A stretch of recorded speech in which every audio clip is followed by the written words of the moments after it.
ایک وہ دور تھا جب کمزور طبقے کو یقین تھا کہ ریاست کو اس کی پرواہ ہے۔ ہم نے اپنے کمزور طبقے کی ذمہ داری لینی ہے، جس کو کہتے ہیں فلاحی ریاست۔ وہ مدینہ کی ریاست تھی، وہ راستہ جو کہ نبی صلی اللہ علیہ وسلم کا راستہ تھا، تو ہم نے اس راستے پہ لگنا ہے اور پھر اللہ برکتیں ڈالتا ہے ریاست میں۔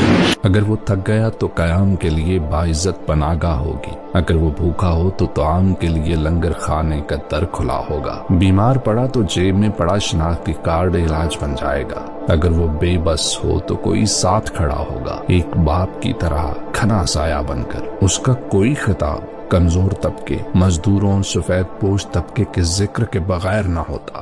آج لیبر ڈے ہے، ہم اپنے مزدوروں کو آج اپریشیٹ کرنا چاہتے ہیں کہ یہ وہ لوگ ہیں جو محنت کرتے ہیں۔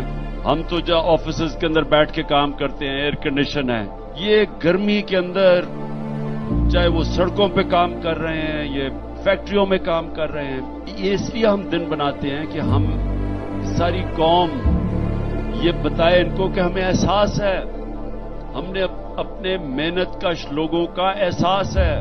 اس کے دور میں بنائی گئی بیشتر پالیسیوں کا مرکزی خیال مزدور طبقے کو اوپر اٹھا کر پاکستان کو ریاست مدینہ کی طرز پر فلاحی ریاست بنانا تھا۔ وہ جس نے سیاست کے آغاز سے پہلے بھی کمزور طبقے کے علاج کے لیے شوکت خانم اور تعلیم کے لیے نمل یونیورسٹی کا قیام کیا۔ جب اقتدار حاصل ہوا تو اشرافیہ سے ٹیکس اکٹھا کر کے اسے غریب طبقے کی بہتری کے لیے خرچ کرنا اس کا نصب العین رہا۔ وہ وقت کہ جب ریاست نے اشرافیہ کی نہیں، کمزور طبقے کی ذمہ داری لی تھی، جب ریاست اپنی ناکامی کا بوجھ عوام کی جیب پر ڈال کر ملک نہیں چلا رہی تھی، بلکہ عوام کی جیب پر بوجھ ہلکا کرنے کی ہر ممکن کوشش کر رہی تھی۔ ریاست ساری ذمہ داری لیتی ہے اپنے کمزور طبقے کی۔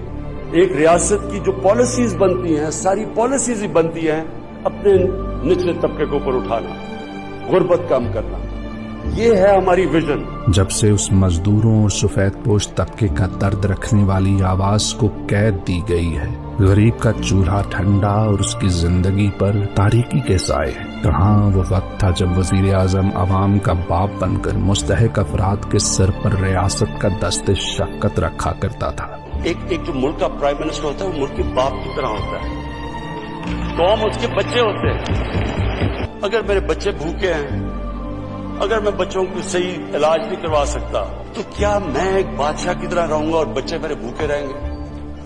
کیا میں اپنے خرچے نہیں کٹ کروں گا؟ اور کہاں آج کا دور ہے جب غریب افراد کے لیے صرف تسلیاں ہیں، وہ بھی چھوٹی، اور ریاست کے ہاتھ میں سوائے غریب کی جیب پر ٹیکس کا بوجھ لادنے کے کوئی دوسری پالیسی نہیں۔